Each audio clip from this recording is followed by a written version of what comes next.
अस्सलाम अलैकुम प्यारे बच्चों। आज जो हमारा टॉपिक है वो कल का ही टॉपिक है, टाइप्स ऑफ मेरिस्टम्स। कल हमने पढ़े थे on the basis of position in the plant body. जो मेरिस्टम्स है वो तीन किस्म के हैं: apical meristem, intercalary meristem and lateral meristem. आज हम पढ़ेंगे on the basis of method of development and origin, यानी on the basis of origin and method of development. The meristems have been classified into three types: promeristem, primary meristem and secondary meristem. सबसे पहले हम प्रोमेरिस्टम की बात करेंगे। जो promeristems है they originate from embryo, that is why they are called as primordial meristem और embryonic meristem. यानी जो ये प्रोमेरिस्टम्स है इनका जो ओरिजिन है ये एम्ब्रियो से डेवलप हो जाते हैं पहले, इसलिए इनको प्राइमोडियल भी कहा जाता है या एम्ब्रियोनिक मेरिस्टम भी कहा जाता है। एम्ब्रियो आपने पढ़ा होगा, it is the earlier stage, और we can say that a plant in the early stage of development before birth.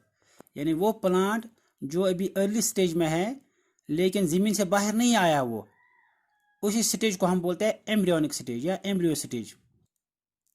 ये किन रीजन्स में प्रेजेंट होता है? प्रोमेरिस्टम्स प्लांट्स में उन रीजन्स में प्रेजेंट होता है जहाँ पे एक नया ऑर्गन या नया प्लांट जो पार्ट होगा या बॉडी पार्ट होगा वो बन जाएगा। That means it is present in the regions where an organ और a part of a plant body is initiated. अगर हम इसको समझाने की कोशिश करेंगे तो जब प्लांट जो इनिशियल स्टेज में है वहाँ से जब उसके जो स्टेम होगा, प्लांट का स्टेम होगा, उस स्टेम में से जब ब्रांचेस निकलेंगी, लीव्स निकलेंगी, इसी तरह से जो फ्लावर उसमें निकलेंगे, तो जो इनिशियल स्टेज में ये ऑर्गेनस प्लांट में बन जाएंगे, उन्हीं इनिशियल पार्ट्स पे प्रेजेंट होता है प्रोमेरिस्टम। अब आप अगर हम इसको डिफाइन करेंगे तो इसको हम ऐसे डिफाइन कर सकते हैं: a group of initial cells that lay down the foundation of an organ or a plant part that is called as promeristem। यानी ये ग्रुप ऑफ इनिशियल सेल्स है जिन इनिशियल सेल्स से जो प्लांट ऑर्गन होगा या प्लांट पार्ट होगा बन जाएगा। इस ग्रुप में जो सेल्स होंगी वो लिमिटेड अमाउंट में होंगी, यानी they it contains a limited amount of cells which divide repeatedly to give rise to primary meristem. जो लिमिटेड अमाउंट ऑफ सेल्स इसमें है, प्रोमेरिस्टम में है, तो जब वो रिपीटेडली डिवाइड हो जाएंगी तो उन्हीं डिवीजन्स की वजह से फिर आगे जो मेरिस्टम बन जाता है उसको हम बोलते हैं प्राइमरी मेरिस्टम, यानी जो सेकंड टाइप है हमारा। इनकी जो लोकेशन होती है प्रोमेरिस्टम्स की, they are present at the extreme tip of a young stem consisting of only few cells.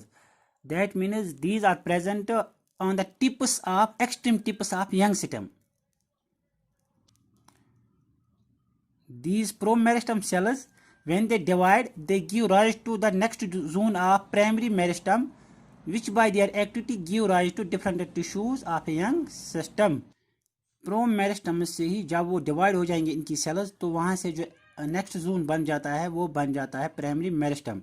फिर प्राइमरी मेरिस्टम में जब एक्टिविटी और ज़्यादा हो जाएगी, डिवीजन हो जाएंगे, तो वहाँ से फिर डिफरेंट काइंड्स ऑफ टिश्यूज़ बन जाते हैं सिस्टम्स में।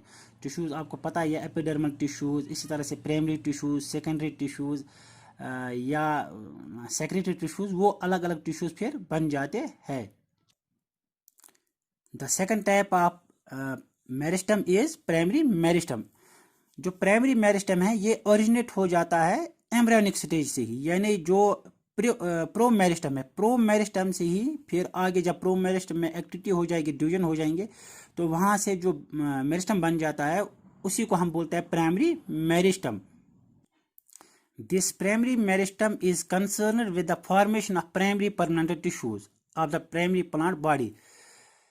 दैट इज, जो ये प्राइमरी मेरिस्टम है इसकी जो मेन फंक्शन है वो ये है कि formation of primary permanent tissues. Permanent tissues आपको पता ही है, जाइलम एंड फ्लोएम। जब वो प्राइमरी स्टेज में होंगे, इनिशियल स्टेज में होंगे, तो जब वो बनने शुरू हो जाएंगे तो उसमें जो रोल होता है वो होता है प्राइमरी मेरिस्टम का। जो प्रोमेरिस्टम्स है जब उनमें रिपीटेडली डिविजन्स हो जाएंगी तो वहाँ से फिर प्राइमरी मेरिस्टम्स बन जाते हैं, और फिर जब उनकी फर्दर डेवलपमेंट हो जाएगी तो प्लांट बॉडी में फिर फर्दर डेवलपमेंट और डिफ्रेंसिएशन से वहाँ पर डिफरेंट काइंड्स ऑफ टिश्यूज जो है या ऑर्गन जो है वो बन जाते हैं by the activity of this primary meristem. अगर हम इसमें एग्जांपल कोट करना चाहेंगे तो एग्जांपल में जो primary meristem at the apex of shoot, जो प्लांट बॉडी में जो शूट पोर्शन होता है, यानी एक होता है रूट ऑर्गन्स, रूट सिस्टम और शूट सिस्टम। शूट सिस्टम में जो एपेक्स यानी उसकी जो topmost position, top point, तो वहां से फिर बन जाते हैं प्रोटोडर्म, प्रोकैम्बियम और ग्राउंड मेरिस्टम। जो प्रोटोडर्म है it produces epidermal tissue system, that means protoderm gives rise to epidermis which is responsible for the protection of plant tissues or plant body. Procambium produces primary vascular tissues, that is xylem and phloem, and ground meristem produces cortex and pits. इसका मतलब ये हुआ जो primary growth plants में हो जाते हैं वो प्राइमरी मेरिस्टम्स की वजह से होती है। अगर हम यहाँ पर ये बताना चाहेंगे तो अगर ये टाइप्स है प्राइमरी मेरिस्टम्स के, 3 टाइप्स है, protoderm, procambium and ground meristem. ये तीनों जो टाइप्स है they are responsible for the primary growth in case of plants. Now secondary meristems, जो ये सेकेंडरी मेरिस्टम्स है they originate as new meristems from the permanent tissues. Secondary meristems जो है ये न्यू मेरिस्टम्स बन जाते हैं परमानेंट टिश्यू से, यानी जाइलम और फ्लोएम से, जिनमें ऑलरेडी डिफ्रेंसिएशन हो गई है। इनका अपना प्रो मेरिस्टम नहीं होता है, जैसा अभी आपने पढ़ा प्राइमरी मेरिस्टम्स प्रोटो मेरिस्टम्स या प्रो मेरिस्टम्स से डेवलप हो जाते हैं। सेकेंडरी मेरिस्टम्स में प्रो मेरिस्टम्स नहीं होता है।